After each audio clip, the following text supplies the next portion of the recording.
प्यारी फूल सी बच्ची, मेरे दोस्त की अमानत। हिकमत, आजम को कॉल करो। अरे थोड़ा सांस लो, मुझे डर लग रहा है कहीं तुम्हें कुछ ना हो जाए। या अल्लाह। हाँ, मलिका को लाए हो क्या? कहाँ है? नहीं अम्मी, सब जगह ढूंढ ली लेकिन कहीं नहीं मिली। या अल्लाह, तू तो सब बेहतर जानता है। या अल्लाह, वो मेरे पास अमानत है, आप उसकी हिफाजत कीजिएगा। तुमने मालूम नहीं किया वो कहाँ चली गई। हाँ, आ गई।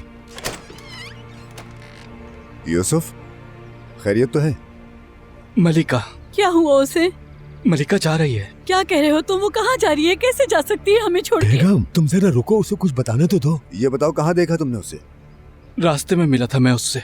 मैंने पूछा भी कि कहाँ जा रही हो तुम। उसने कहा बस जा रही हूँ मैं। कहाँ जा रही है? तराबजोन। तराबजोन में है? तुम्हारी वजह से वो लड़की वापस चली गई। हाय, तुम उस बच्ची को खुशी नहीं कर पाए। अम्मी जरा रुकिए। तराबजोन जाने के लिए वो एयरपोर्ट गई है या फिर बस स्टॉप गई है? वो कह रही थी कि जहां उसे खुशी मिलेगी वहां जाएगी वो।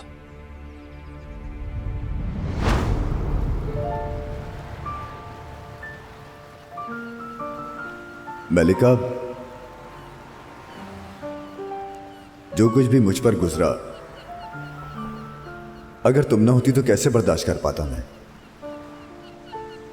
तुम मुझे सबसे अच्छी तरह जानती हो और फिर तुम हमेशा मेरा साथ भी देती हो।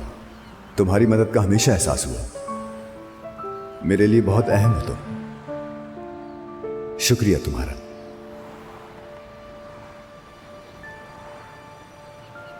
पहले मुझे बताने का कभी मौका नहीं मिला। इस्तांबुल आने से बहुत खुश हूं मैं।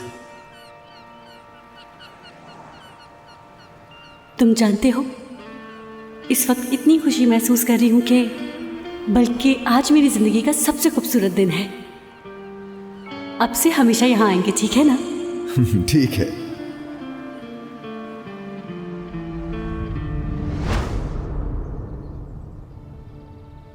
अम्मी परेशान मत हो, मैं जानता हूँ वो कहाँ गई है। कहाँ? परेशान मत होइए, मैं उसे लेकर आ जाऊंगा, ठीक है? हाँ, जाओ बेटा, जल्दी जाओ। चलो। संभल कर। ठीक है, ठीक है, ठीक है। वो मेरी दोस्त की अमानत है। सब ठीक है शरीफा, फिक्र मत करो। दोस्त की अमानत है वो। लोग गए हैं ना, लेकर आ जाएंगे। चलो। अच्छा चलो, तुम ऊपर जाओ, आराम करो।